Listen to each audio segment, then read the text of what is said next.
The dusty streets of Ouagadougou buzzed with unusual activity on that scorching March morning.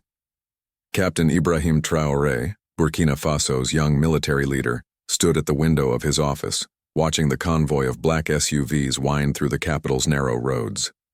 He had seen many foreign delegations arrive in his country, but this one was different. The man stepping out of the lead vehicle was Bill Gates, one of the world's richest individuals, and he had come with a proposal that would change everything. Traoré adjusted his military uniform and walked toward the meeting room. At 34, he was one of Africa's youngest leaders, having taken power through a military coup just months earlier. His rise had been swift and decisive, driven by frustration with corruption and the previous government's inability to protect citizens from escalating terrorist attacks. The people had initially welcomed him, hoping for change, but leading a nation was proving more complex than leading a military unit. The economic situation in Burkina Faso was desperate. The country ranked among the world's poorest, with most citizens surviving on less than $2 a day. Healthcare infrastructure was crumbling, schools lacked basic supplies, and hospitals operated without essential medicines. Terrorist groups controlled large portions of the northern territory, forcing thousands to flee their homes. International aid had been suspended after the coup, leaving Traoré's government increasingly isolated. When Gates' representatives had requested this meeting, Traoré's advisors were divided. Some saw it as an opportunity to secure much-needed international support. Others warned it could be a trap, pointing to historical examples of wealthy foreigners exploiting African resources. The captain had spent sleepless nights studying Gates' background, reading about his foundation's work across Africa, and trying to understand what the billionaire might want from Burkina Faso. Gates entered the room with a small team of medical experts and foundation officials. Despite his global status, he appeared surprisingly ordinary. A tall, thin man in his late 60s wearing simple clothes and wire-rimmed glasses. His handshake was firm but brief, his manner direct and businesslike. Traoré had expected someone more imposing, but Gates spoke quietly, almost hesitantly, as if choosing each word carefully. The presentation began with stark statistics about disease in West Africa. Malaria killed thousands of children annually in Burkina Faso. Measles outbreaks regularly devastated rural communities. Respiratory infections claimed lives that could be saved with proper vaccines. Gates' team displayed charts and graphs showing how preventable diseases kept families trapped in poverty, unable to work or attend school when illness struck. But Gates had come with more than just problems. His foundation had developed a revolutionary, new vaccine that could protect against multiple diseases with a single injection. Traditional vaccines required complex cold storage systems that didn't exist in rural Burkina Faso. This new formula remained stable at room temperature and could be administered by minimally trained health workers. Clinical trials in other countries had shown remarkable success rates. Traoré listened intently as the medical experts explained the science. The vaccine used innovative technology to stimulate immune responses against several pathogens simultaneously. It was designed specifically for African conditions, taking into account local disease patterns and healthcare limitations. The development had cost hundreds of millions of dollars and represented years of research by leading scientists. The proposal was straightforward but ambitious. Gates wanted to establish Burkina Faso as the first African nation to implement a nationwide vaccination program using this new technology. His foundation would provide the vaccines free of charge, train local health workers, and fund the distribution infrastructure. In exchange, they requested permission to monitor the program's effectiveness and use the data to improve vaccines for other African countries. Traoré's initial reaction was skeptical. Why would Gates choose Burkina Faso, a small landlocked country, with limited strategic importance? The billionaire's explanation was practical rather than altruistic. Burkina Faso's size made it manageable for a pilot program. Its central location in West Africa provided access to similar populations across the region. Most importantly, the security challenges meant that traditional healthcare delivery methods had already broken down, creating space for innovative approaches. The room fell silent as Gates finished his presentation. Traoré's advisors exchanged glances, waiting for their leader's response. The military captain found himself torn between opportunity and suspicion.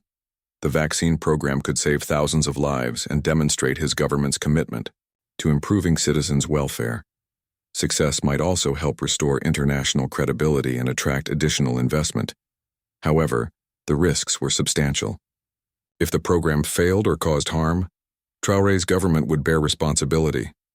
Opposition groups would certainly claim he had sold out to foreign interests. Some citizens already viewed Western medical interventions with suspicion, remembering colonial-era abuses and more recent controversies involving pharmaceutical testing in Africa. Gates seemed to understand these concerns.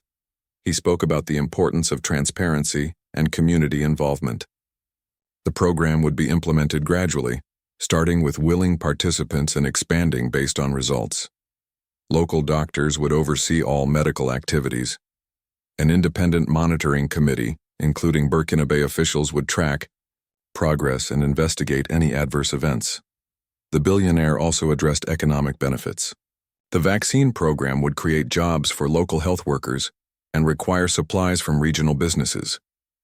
Gates's foundation was prepared to invest in upgrading health facilities and training programs that would benefit the country long after the vaccination campaign ended.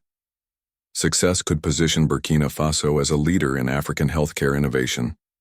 Traoré asked pointed questions about Gates's motivations and his foundation's track record. The responses were detailed and mostly reassuring, but the captain remained cautious. He had learned not to trust promises from powerful outsiders, no matter how well-intentioned they appeared. Yet the potential to save lives and improve his country's situation was compelling. As the meeting concluded, Gates made an unexpected gesture. Instead of pushing for an immediate decision, he suggested that Traoré visit other African countries where the foundation had implemented health programs. He could speak directly with local leaders and see results firsthand before making any commitments. This patient approach impressed the young leader, who was accustomed to high-pressure tactics from international partners. The two men stood and shook hands again, this time holding the grip longer. Neither could have predicted that this moment would later become symbolic of a new era in African healthcare development.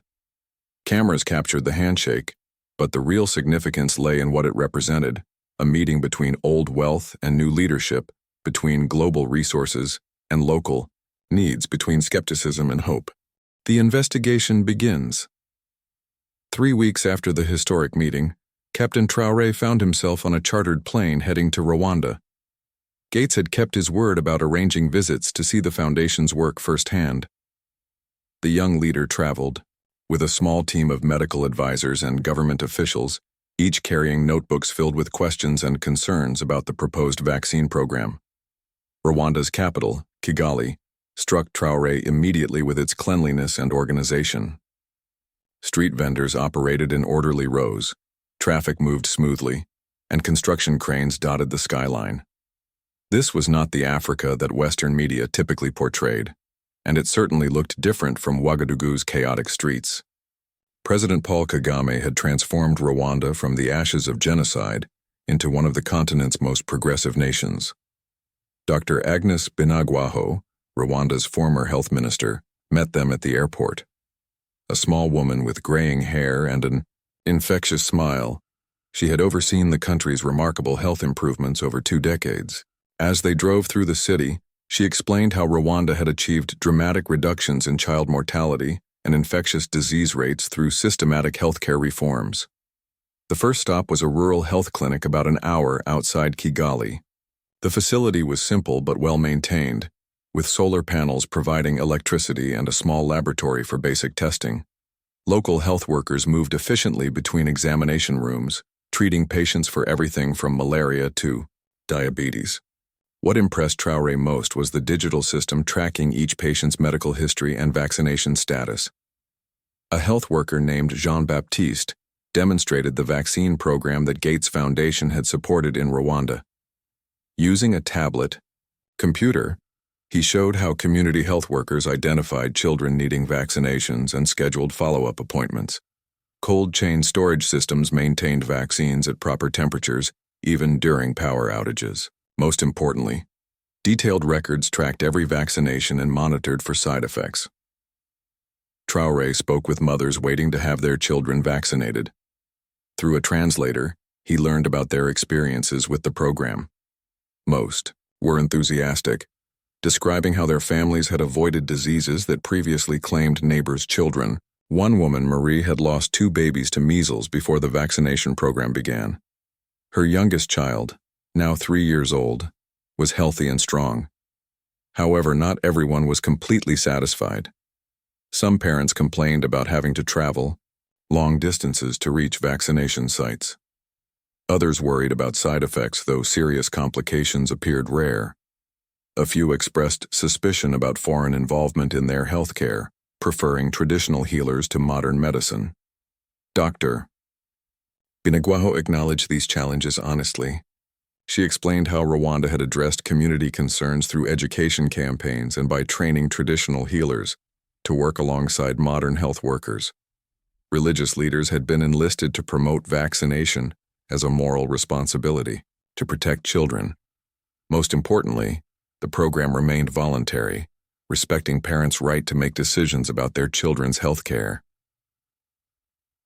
The delegation's next stop was Ghana, where they observed a different approach to vaccine distribution. Ghana's program focused on urban areas where population density made mass vaccination campaigns more efficient. Mobile clinics traveled through city neighborhoods, providing vaccines along with other health services like blood pressure screening and family planning counseling.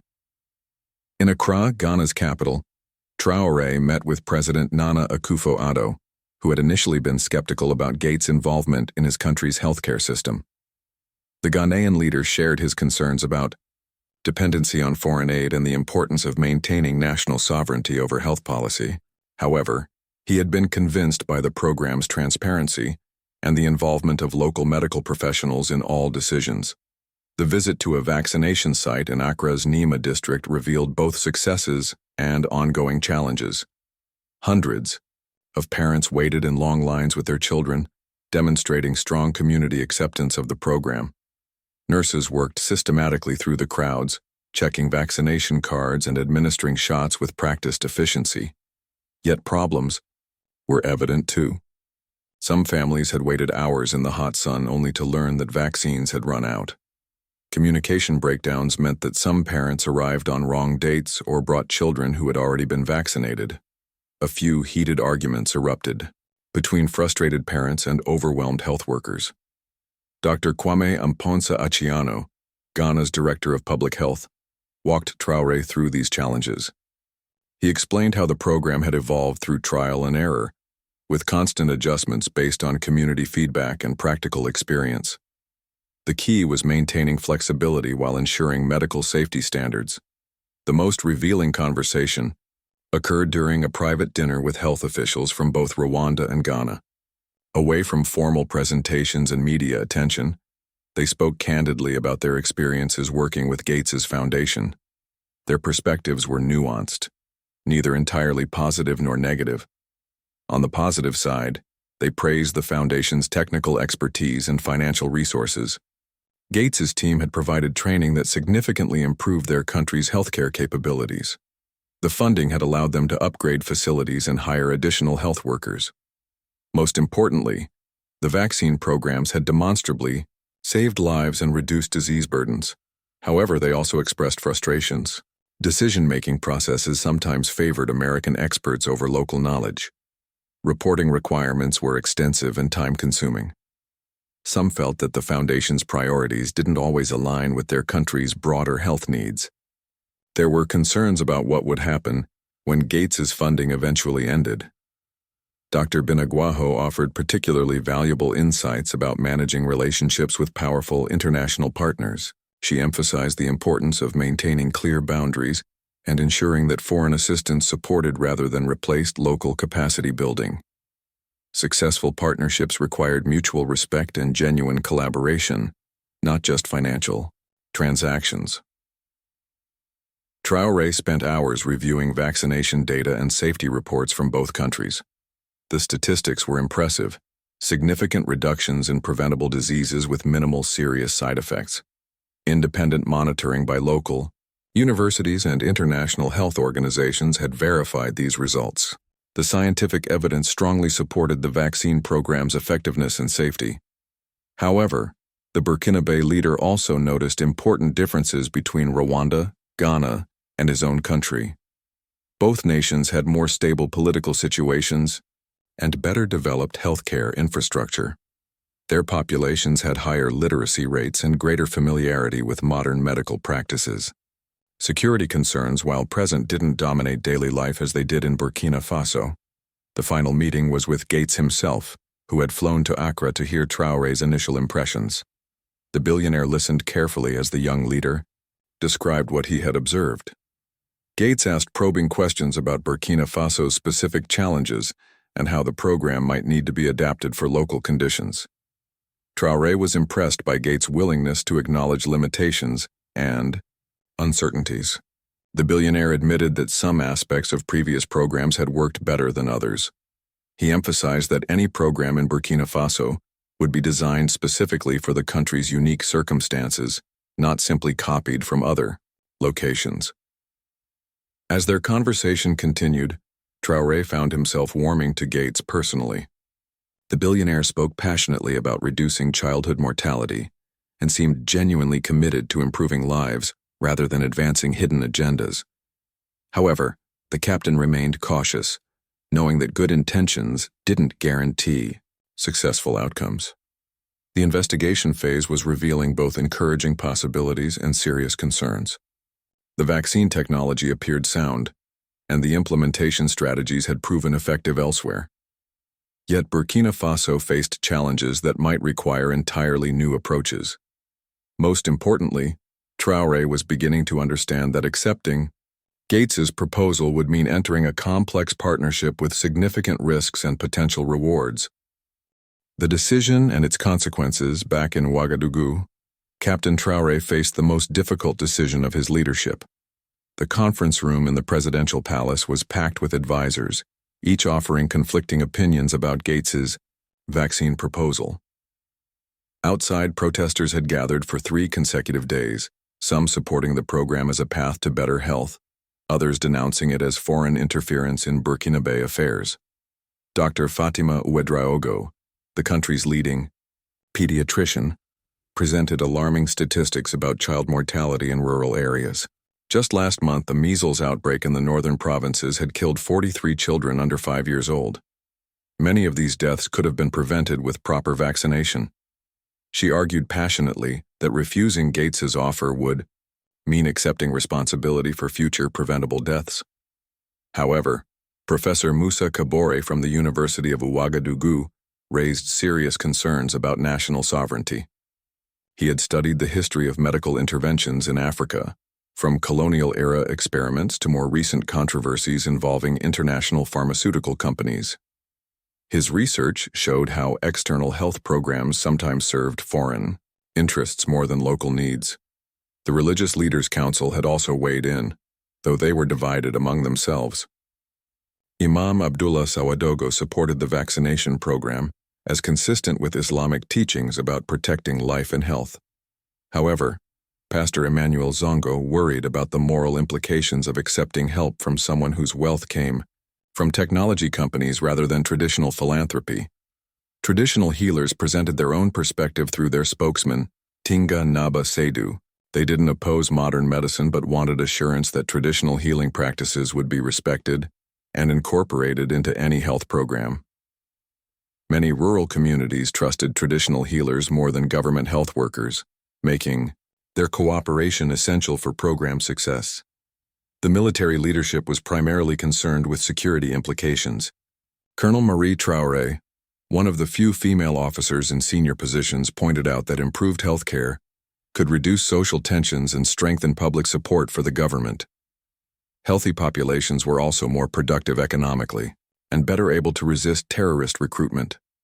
Opposition political parties, while officially banned since the coup, made their views known through underground networks and social media. They accused Captain Traoré of selling out to Western interests and warned that the vaccination program was a disguised form of population control.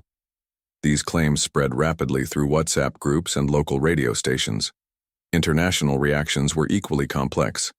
The African Union had called for more details about the program before offering official support. France, the former colonial power, expressed concern about American influence in their traditional sphere of interest.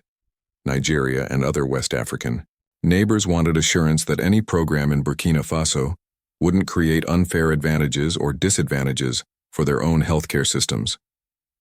Traoré spent long nights reviewing every piece of information his team had gathered. The scientific evidence strongly favored the vaccination program.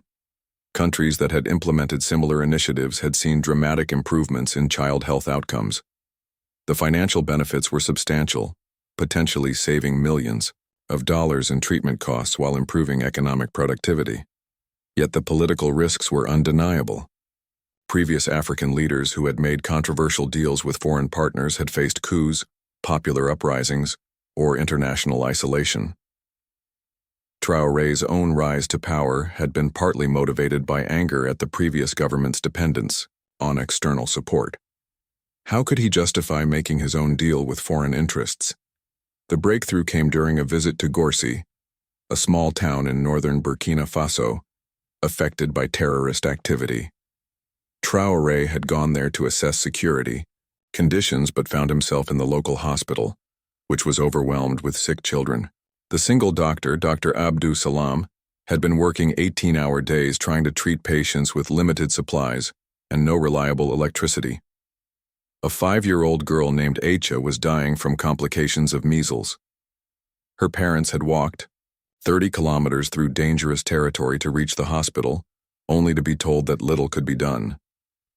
The antiviral medications she needed weren't available, and the facility lacked equipment for supportive care. Traoré held the girl's hand as her breathing became increasingly labored. Aisha died that evening, becoming another statistic in Burkina Faso's tragic child mortality rates. Her death could have been prevented with a simple vaccination that cost less than 50 cents. As Traoré watched her parents' grief, the abstract policy debate suddenly became intensely personal. How many more children would die while he worried about political consequences? The next morning, Traoré called Gates directly. Their conversation lasted 2 hours as they worked through final details of the proposed partnership. Gates agreed to several modifications that addressed Burkinabe concerns. Local doctors would have final authority over all medical decisions. An independent oversight committee with majority African representation would monitor the program. Most importantly, Burkina Faso would retain full ownership of all data and research results.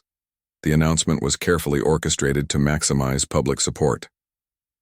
Traoré spoke first to traditional chiefs and religious leaders, explaining the program in cultural terms that resonated with rural communities. He emphasized that vaccination was consistent with traditional African values of protecting children and supporting community welfare. Media coverage was intensive but mixed. International outlets praised Burkina Faso for embracing innovative healthcare solutions. African media were more skeptical, with some commentators questioning whether the program represented genuine partnership or subtle colonialism. Social media erupted with both celebration and condemnation. The first tangible sign of change came within weeks. Gates Foundation medical experts arrived in Ouagadougou to begin training local health workers. The initial group of 30 Burkinabe doctors and nurses would become trainers themselves, eventually preparing hundreds of community health workers across the country. Dr. Salamata Kabore, a young pediatrician who had studied in France, was selected to lead the local medical team. Her appointment was symbolically important, a highly qualified Burkinabe woman directing a program funded by American philanthropy. She spoke fluent French, English, and several local languages, making her an ideal bridge between international experts and local communities. However, implementation challenges emerged immediately. The cold storage systems for vaccines required reliable electricity, which didn't exist in many rural areas. Solar panels were ordered from China, but delivery would take months. Meanwhile, the rainy season was approaching, making transportation to remote villages even more difficult. Security concerns complicated everything. Terrorist groups had specifically targeted health workers in the past, seeing them as representatives of government authority. Some areas of northern Burkina Faso were completely inaccessible due to ongoing conflicts. The program would need to work around these constraints while ensuring staff safety. Community resistance appeared in unexpected places. A group of market women in Bobo Dioulasso organized protests against the vaccination program, claiming it would make their children infertile. These fears were based on rumors that had spread through social networks, mixing legitimate concerns with conspiracy theories about Western intentions. Religious opposition also surfaced in some communities. A radical preacher in Dori declared that accepting vaccines from non-Muslims was forbidden by Islamic law. His sermons were recorded and shared widely, undermining support for the program in predominantly Muslim areas. Traoré realized that his decision to accept Gates's offer was just the beginning of a much longer and more complex process. Technical challenges could be solved with money and expertise, but social and political obstacles required careful navigation and sustained commitment. The success or failure of the program would ultimately depend on whether ordinary Burkinabe families trusted their government's judgment about their children's health. As the first vaccines arrived at Ouagadougou's airport in refrigerated containers, crowds gathered to witness the historic moment. Some cheered and celebrated seeing hope for their children's future. Others watched silently, still uncertain whether this partnership would bring salvation or exploitation. Captain Traoré stood among them, knowing that history would judge whether his handshake with Bill Gates had been an act of wisdom or folly. The first vaccinations, the morning of June 15th, marked a turning point in Burkina Faso's history. In the village of Tangin Dasuri, just outside Ouagadougou, 6-month-old Fatimata Sawadogo was about to become the first child in the country to receive the new multi-disease vaccine. Her mother, Mariam, held her tightly while photographers and television crews captured the moment that would be broadcast across Africa and beyond. Dr. Salamata Kabore prepared the injection with practiced precision, aware that hundreds of thousands of eyes were watching her every movement. The vaccine had traveled from a laboratory in Belgium to a storage facility in Ghana, before arriving in Burkina Faso just 48 hours earlier. Each vial contained enough doses for 20 children and represented years of research and development. Captain Traoré stood nearby, wearing civilian clothes instead of his military uniform to emphasize the program's humanitarian rather than political nature. He had chosen this rural village deliberately, wanting to show that the benefits would reach ordinary families rather than just urban elites. The symbolism was important, but so were the practical realities of implementing the program across the country. Fatimata barely cried when the needle entered her arm. Her mother smiled with relief and pride, knowing her daughter would be protected against diseases that had claimed other children in their family. The injection contained antibodies against measles, polio, pneumonia, and several other infections that regularly killed Burkinabe children under 5 years old. The ceremony continued throughout the day, as dozens of other children received their first doses. Community health workers moved efficiently through the crowd, checking immunization cards and administering vaccines while education teams explained the program to parents. Traditional musicians played between sessions, creating a festive atmosphere, despite the serious medical purpose. However, not everything went smoothly during those first days. In the town of Kaya, about 100 kilometers northeast of the capital, rumors spread that the vaccines contained substances designed to make children infertile. A group of angry mothers surrounded the health clinic, demanding proof that the injections were safe. The local administrator had to call for police reinforcements to protect the medical team. Dr. Ibrahim Sangare, who was leading the vaccination effort in Kaya, spent hours meeting with community leaders to address their concerns.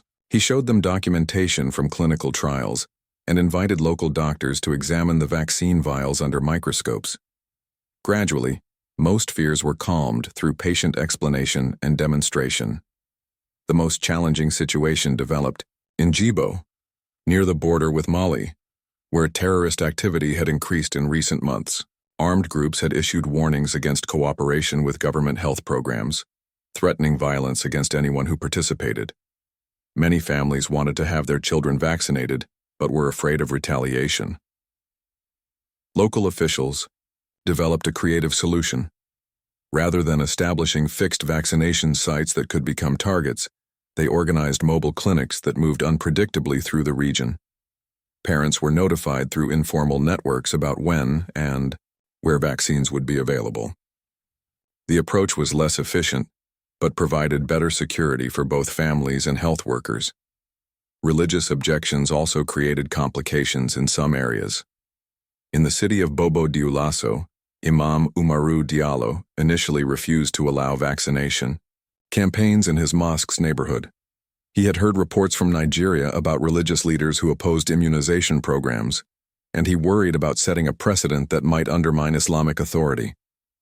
Dr. Kabore arranged for Islamic scholars from Morocco and Saudi Arabia to speak with Imam Diallo by video conference. They explained that vaccination was not only permitted, but encouraged under Islamic law as a means of protecting life. The conversation lasted 3 hours and ended with the Imam agreeing to publicly support the program. Success stories began, emerging within weeks of the program's launch. In Gorsi, the same town where Captain Traoré had witnessed little Aicha's death, no children died from measles during the entire month of July, the first time in 5 years. Parents started requesting vaccinations for children who had initially been excluded from the program due to age limits. The economic impact was also becoming apparent. Families that had previously spent significant portions of their income treating sick children were able to invest in education and small businesses instead. A market vendor in Fadangurma calculated that she had saved enough money on medical expenses to send her daughter to secondary school for the first time. International attention intensified as news reports showed the program's early success. Gates himself returned to Burkina Faso to observe the vaccination efforts firsthand. He visited rural clinics and spoke with parents about their experiences. The billionaire seemed genuinely moved by what he witnessed, though critics accused him of using the visits for publicity purposes. Technical challenges required constant problem-solving. The solar-powered refrigeration systems worked well during sunny weather but struggled during the rainy season when clouds reduced power generation. Engineers from the Gates Foundation worked with local technicians to develop backup systems using car batteries and small generators. Transportation remained a major obstacle. Many rural areas could only be reached by motorcycle during the dry season, limiting the number of vaccines that could be delivered at one time. A fleet of specially equipped motorcycles was purchased, with insulated compartments to keep vaccines at proper temperatures during long journeys. Training programs expanded rapidly as demand for the vaccines grew. The initial group of 30 health workers had trained over 200 others by the end of summer. Many were women from rural communities who could communicate effectively with mothers about the importance of vaccination. Their involvement helped build trust and overcome cultural barriers. Opposition voices hadn't disappeared entirely. Professor Kabore from the university continued publishing articles questioning the long-term implications of depending on foreign-funded health programs. He argued that Burkina Faso was becoming a testing ground for vaccines that might eventually be sold at high prices to other African countries. Some politicians also tried to capitalize on remaining skepticism.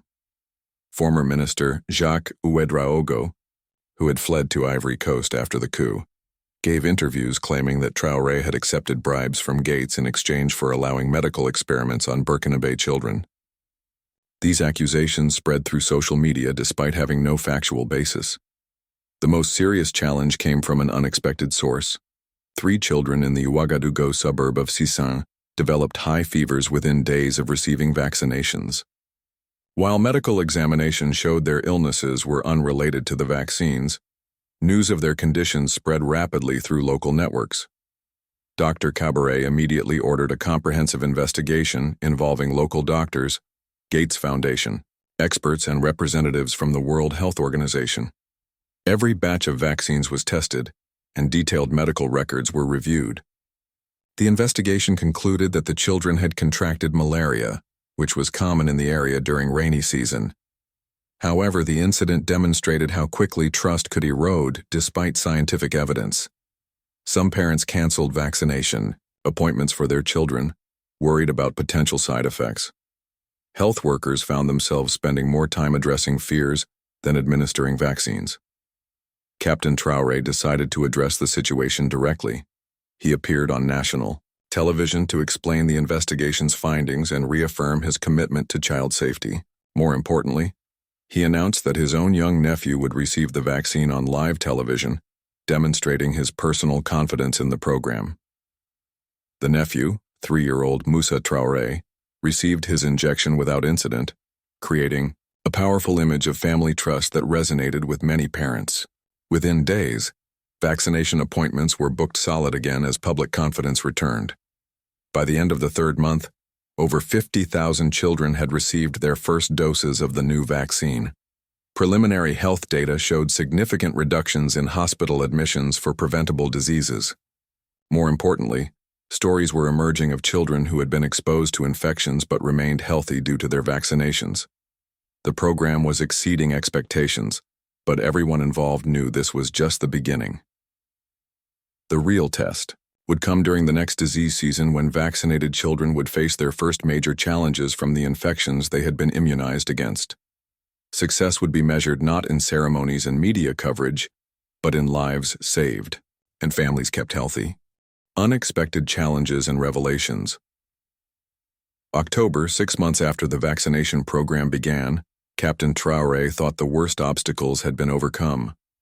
Over 150,000 children had received their first doses, and health statistics showed promising improvements. However, a phone call at dawn on October 12th shattered his confidence and threatened to unravel everything they had accomplished. Dr. Kabore's voice was strained as she reported an alarming development.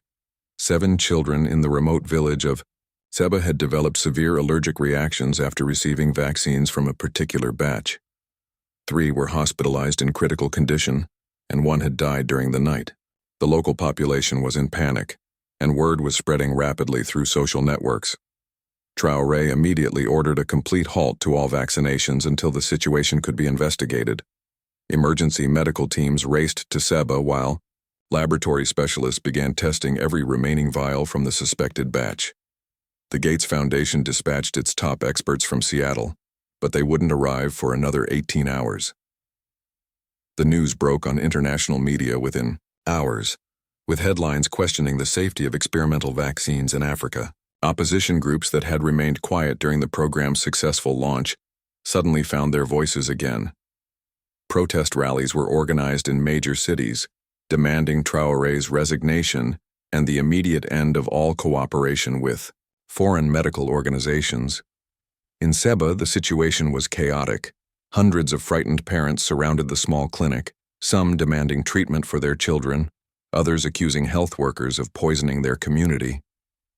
The village chief, Naba Hamidou, struggled to maintain order while dealing with his own grief. His grandson was among the hospitalized children.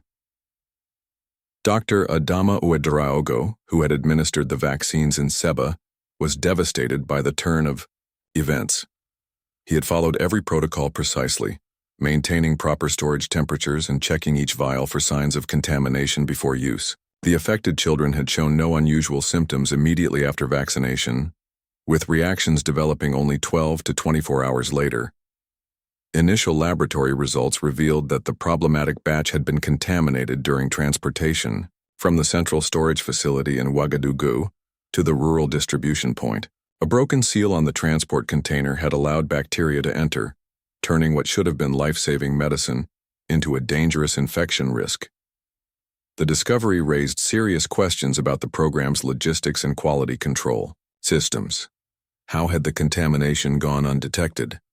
Why weren't there better safeguards to prevent such incidents? Most importantly, how many other batches might have similar problems? Gates arrived in Burkina Faso within 48 hours of the crisis breaking, accompanied by a team of crisis management specialists and medical experts. His first stop was not the presidential palace, but the hospital in Seba, where the affected children were receiving treatment. The billionaire spent hours speaking with families, offering personal apologies and promising to cover all medical expenses. However, his presence also generated additional controversy. Critics accused him of treating African countries as laboratories, for his charitable experiments. Protesters gathered outside the hospital chanting slogans about foreign exploitation and medical colonialism.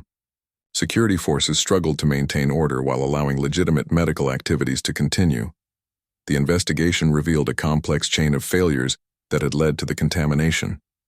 The transport vehicle's refrigeration system had malfunctioned during the journey to Seba, causing temperature fluctuations that compromised the vaccine containers. Warning alarms that should have alerted drivers to the problem had been disabled due to frequent false alerts on previous trips.